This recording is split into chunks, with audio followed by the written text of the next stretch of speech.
Desperately Seeking Stanley is such a sweet episode of Arthur. This is the second segment of the seventh episode of the eighth season, and in this one, while Arthur is working with the brain on a class project at home, he realizes that some of Stanley's stuffing fluff is falling out of him, and he realizes that Stanley's getting a little bit threadbare. And the brain says, it's okay to be attached to a toy if it makes you upset, that's totally fine. But Arthur's kind of embarrassed about the fact that he feels upset that Stanley is looking a bit worse for wear. So he decides to sell Stanley, kind of to prove, either to convince himself or to prove to other people that he's not emotionally attached to the teddy bear. But unfortunately, he regrets it. And what happens after that I hadn't predicted. And it takes a really nice journey. And it is so sweet. And there's something I love about it, but it's a spoiler, so I'll discuss that in a moment. But I think the concept of an 8-year-old boy wanting to get rid of his teddy bear because he wants to prove he's not attached to it is something that I imagine a lot of children face. I think for girls, speaking from personal experience, and also gender stereotyping, of course, but it's just, the way children are. I think it's often more acceptable to see a young girl with a teddy bear at 8 years old than it is a boy.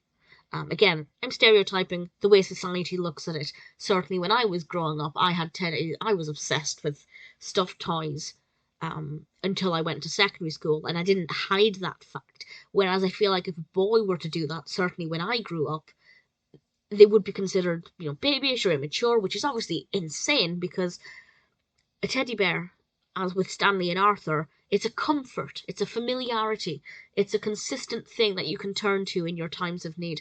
And I think everybody, adults including, need to have something like that. I mean, I have several stuffed toys and I'm 31, I don't care.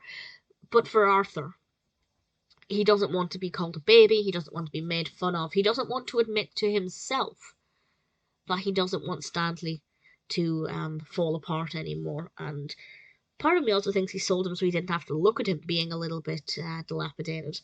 But the way he responded afterwards I also thought was quite realistic and also a lesson for anybody watching it who may be going through similar emotions, who may be thinking, I'm getting older, I shouldn't have toys or teddy bears, so I'm going to get rid of my beloved teddy. But by seeing how Arthur felt when Arthur did that, it's kind of suggesting that actually that's not necessarily something you have to do and you might actually regret it. So really think about it. The better thing to do in that situation, if, for example, you're currently going through that, is to just put the teddy bear away.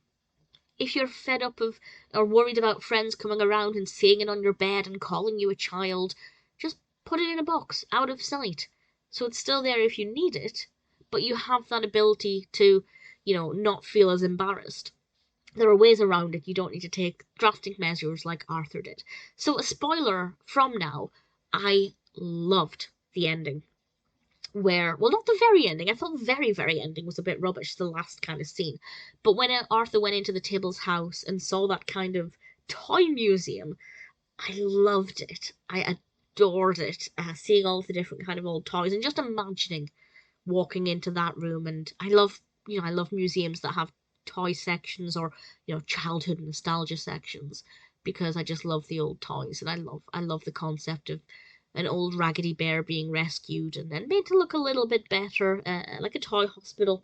I just thought it was a really sweet thing, and of course the Brains pig was there, which was a lovely little touch as well. Really sweet episode. Definitely one I enjoyed, and I think one that a lot of people will be able to relate to, at least at some point in their life.